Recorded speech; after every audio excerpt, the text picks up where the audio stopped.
Queridos, eu quero ministrar uma palavra de Deus aos nossos corações nessa noite. Ela está no livro de Hebreus, capítulo de número 12 e o verso de número 2. Hebreus, capítulo de número 12 e o verso de número 2.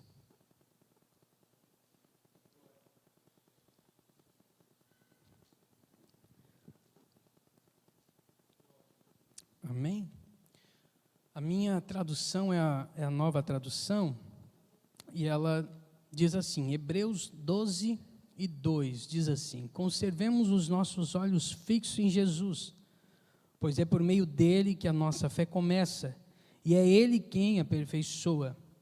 Ele não deixou que a cruz fizesse com que ele desistisse, pelo contrário, por causa da alegria que lhe foi prometida, ele não se importou com a humilhação de morrer na cruz e agora está assentado do lado direito do trono de Deus. Amém? Queridos, deixa eu fazer uma pergunta para você.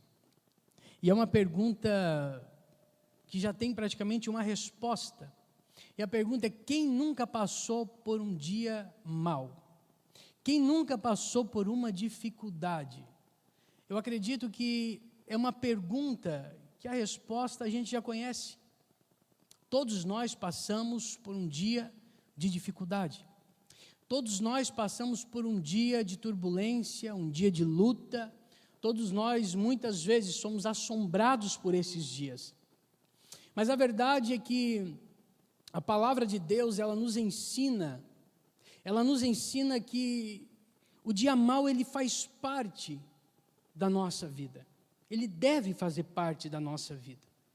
Você não pode jamais imaginar que uma vida com Deus é uma vida livre e desimpedida de que coisas ruins vão acontecer. De que dias turbulentos, dias difíceis vão se levantar na nossa vida. Não. O reino de Deus, o evangelho, a palavra que é pregada e o convite que é feito por Jesus é um convite feito debaixo de uma promessa. No mundo tereis aflições, mas tende bom ânimo. Então eu aprendo que o dia mau, o dia da luta, o dia da dificuldade, ele é inevitável. Não há como fugir de um dia como esse. Não há como fugir do dia da dificuldade. Não há. Eu tenho que aprender que a dificuldade, ela me faz crescer. Que a dificuldade, ela desenvolve a minha vida, ela desenvolve o meu caráter, ela desenvolve a minha fé, ela desenvolve muitas coisas na minha vida que vão fazendo com que eu melhore, com que eu cresça. E é preciso, nós precisamos crescer. Nós precisamos alcançar maturidade. Nós precisamos ser crentes maduros. Imagine você, um pai, com um filho de 18 anos que não consegue caminhar, que não consegue falar, que não tem os movimentos. Imagine a dificuldade que é de um pai olhar e ver um filho não desenvolver. É isso que Jesus sente ao olhar para a gente e não ver um desenvolvimento, um crescimento e uma maturidade na nossa vida. Mas nós estamos aqui hoje para aprender que mesmo nos dias difíceis, há um Deus que está trabalhando, há um Deus que está fazendo com que o seu processo aconteça na nossa vida. E para quê, Eduardo? Para que eu seja cada dia melhor. É para isso. Então o dia mau, ele não vem para que eu desista. O dia mau não vem para que eu e você venhamos parar. Não. O dia mau, ele é o quê? O dia mau, ele é um degrau para que você suba para um nível a mais de experiência com Deus. O dia mau é como se fosse um trampolim que você vai para um nível acima de experiências com Deus, de intimidade com o Senhor. Porque é no dia mau que a gente aprende a entender que Deus tem os seus cuidados sobre a nossa vida. É no dia difícil que a gente entende que existe um Deus que está cuidando dos mínimos detalhes da nossa vida. Hoje eu tive uma experiência muito linda aqui. Nós chegamos às 2h40 aqui com a nossa mudança. E alguém me disse assim: pastor, a energia só vai ser ligada daqui 3 dias. E eu fiquei apavorado, irmãos. Meu Deus, 3 dias, nós oramos aqui para que a gente arrumasse o apartamento naquele dia, para que a gente pudesse fazer a mudança, e agora eu vou ter que esperar 3 dias. E nós chegamos com a mudança, colocamos tudo para cima, e veio uma equipe muito grande para ajudar a fazer a montagem, e eles estão lá ainda. E a gente ficou naquela assim, ó, a gente não pode fazer nada. Daí de repente alguém assim, pega uma extensão, vamos lá embaixo, vamos ligar uma tomada, vamos puxar aqui para cima, e a gente vai fazer funcionar isso aqui. E eu disse, então vamos. Quando nós descemos, tinham 2 moços mexendo assim, eu olhei e disse, vocês são o pessoal da companhia elétrica? Eles disse, somos. Eu disse, o que vocês estão fazendo? Disse, estamos ligando a energia do apartamento 301. Eu digo, glória a Deus. É Deus, irmão. Aí eu subi lá em cima, minha esposa estava lá no quarto, eu disse, amor, fica tranquila, Deus está cuidando de tudo. Ela disse, mas não tem nem energia. Eu disse, não, já ligaram, a lâmpada estava acesa. Irmãos, Deus está cuidando de nós nos mínimos detalhes. Ele é um Deus que cuida. Então, Eduardo, se Deus é um Deus que cuida, se o dia mau é inevitável, o que eu tenho que fazer no dia mau? E é isso que eu quero que você marque, quero que você anote nessa noite. 3 coisas que você não pode deixar com que o dia mau faça com a sua vida. E o primeiro deles, no dia mau, você não pode tomar uma decisão. Não pode. No dia mau, o dia mau ele não foi feito para tomar decisão. O dia mau ele não foi feito para que o seu ministério se rompa. O dia mau não foi feito para que o seu casamento seja destruído. O dia mau não foi feito para que você tire a sua vida. Não. Sabe, o índice de suicídio ele é muito grande. E as pessoas só tomam essa decisão de tirar a sua vida porque os dias se tornam cada vez mais difíceis, mais insuportáveis.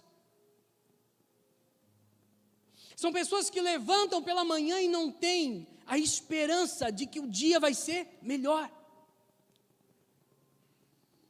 As pessoas levantam e começam um dia, mesmo que ele esteja ensolarado, eles olham para aquele dia e dizem, esse dia não vai ser bom.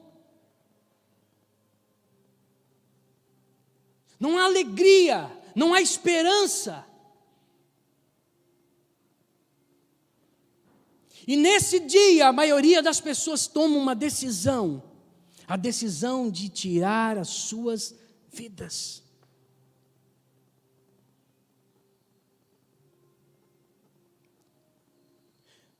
Há um grande número de divórcios, sabe por quê? Porque as pessoas vão levando um casamento numa complexidade, numa dificuldade, e de repente no meio de uma briga eles decidem, vamos terminar por aqui, acabou.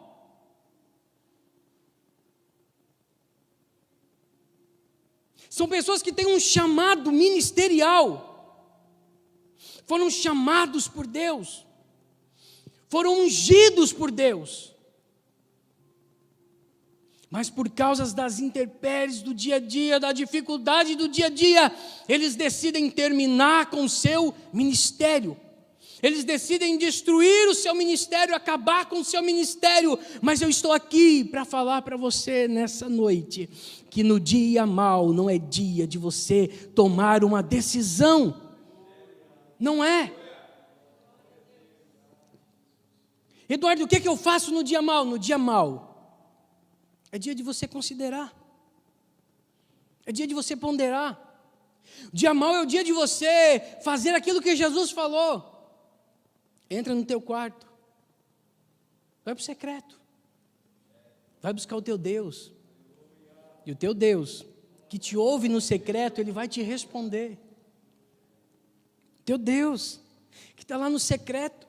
Quando você chora, sua esposa não sabe, seu esposo não sabe, seu pastor não sabe o que você está passando, as pessoas que estão ao seu redor não sabem o que você está passando, um sorriso no rosto, mas a alma está entristecida, um sorriso nos lábios, mas o coração está destruído, mas você vai encontrar refúgio no Deus que tem todas as respostas para a sua vida. É isso que a gente faz no dia mau.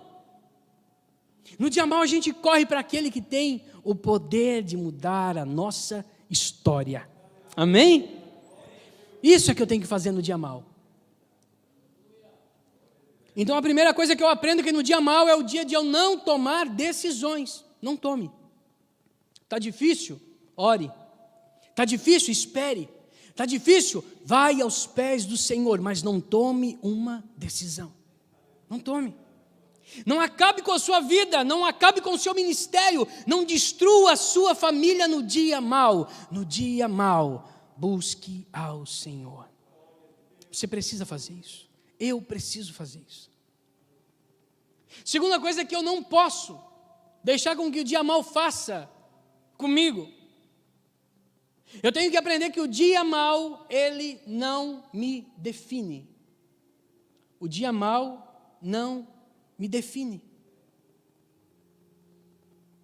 A dificuldade que eu estou enfrentando, a dificuldade que eu estou passando, ela não define quem eu sou. Quem eu sou? Quem você é? Nós somos filhos de Deus. E nenhuma dificuldade vai mudar isso. Nenhuma luta vai mudar isso. Nenhuma tempestade na sua vida vai mudar a sua identidade em Deus. Quem você é? Eu sou o filho de Deus. O filho pródigo, quando ele sai de casa, ele toma uma decisão, ele diz, eu vou sair de casa. Dá a parte que me pertence, porque eu vou sair. E ele sai. A Bíblia vai nos dizer que ele gasta todo o seu dinheiro, dissolutamente. Ele está lá, desejando comer as bolotas do porco. E ele faz uma oração. Ele diz, eu vou voltar para o meu pai. E eu vou dizer, pai, pequei contra os céus, pequei perante ti, já não sou digno de ser chamado teu filho, mas faze como um dos teus jornaleiros. Faze como um dos teus empregados. E ele diz, eu vou voltar. Mas quando ele volta, quem está esperando não é o patrão, quem está esperando não é ninguém. Quem está esperando o filho pródigo é o pai. Quem está esperando ele é o pai. E quando ele começa a dizer pai, ele diz, ei, para por aqui, você é meu filho, traz a roupa, traz a sandália, traz o anel, mata o bezerro, faz uma festa, porque o meu filho que estava perdido voltou. Ei, você pode ter enfrentado as maiores dificuldades, mas para Deus, você ainda é o filho amado dele. Você é filho de Deus. E nenhuma dificuldade muda isso. Nenhuma luta muda isso. Moisés um dia saiu de casa decidido a ajudar o povo de Israel. E ele comete um assassinato. Davi um dia está em cima no seu castelo e ele comete um adultério. Mas Davi não era adúltero, Davi era um homem segundo o coração de Deus. Moisés não era um assassino, Moisés era um libertador. Ei, você pode ter enfrentado qualquer dificuldade na sua vida, você pode ter caído, você pode ter deslizado, você pode ter errado, mas isso não muda em Deus quem você é. Ele está olhando para você e está dizendo, é meu filho. Mas está cheio de pecado, mas é meu filho. Está com as roupas manchadas, mas é meu filho. O meu sangue vai purificar e ele vai voltar a ser o meu filho amado. Nós precisamos aprender isso, irmãos, porque senão no dia da dificuldade qualquer coisa que aconteça pode mudar no nosso coração aquilo que nós somos, e isso pode nos impedir de receber aquilo que Deus tem para as nossas vidas. Isso pode nos impedir de realmente conhecermos o Deus que nós temos. Um Deus de amor, um Deus de cuidado, um Deus que zela por aqueles que são seus. Então no dia mau você e eu precisamos aprender que nós não podemos deixar com que Ele nos defina. E a terceira coisa que eu quero pedir para que hoje eu e você possamos anotar na nossa mente e no nosso coração é que o dia mau, ele não anula as promessas de Deus sobre as nossas vidas. O dia mau não anula as promessas. Nenhuma dificuldade que você enfrente, nenhuma dificuldade que você passe, pode anular aquilo que Deus prometeu sobre a sua vida. Isso é tremendo, irmão. Se a gente entender isso, se a gente assimilar isso, se a gente colocar isso em prática no nosso coração, nós vamos entender que as promessas de Deus, elas não mudaram. As promessas de Deus, elas não foram canceladas, elas estão aí. Mesmo no dia da dificuldade, elas estão aí.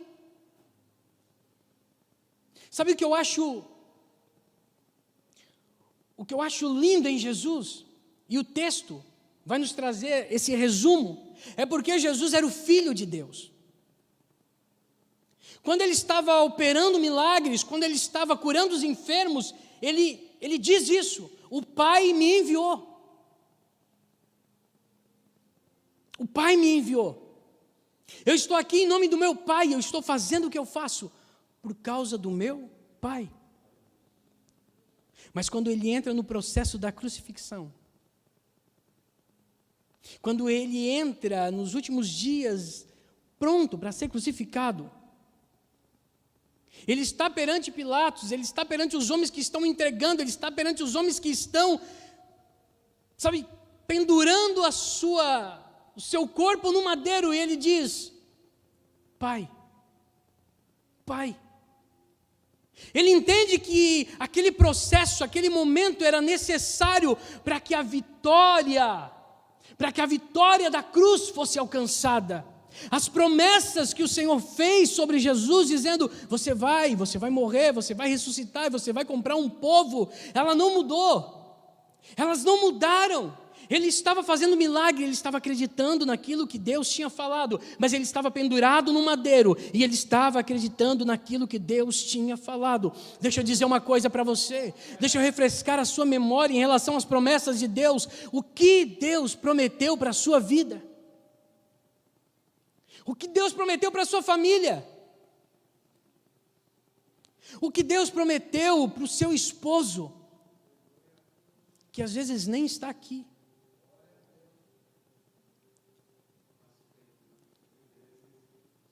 O que Deus prometeu da tua esposa, que nunca subiu aqueles degraus que estão ali?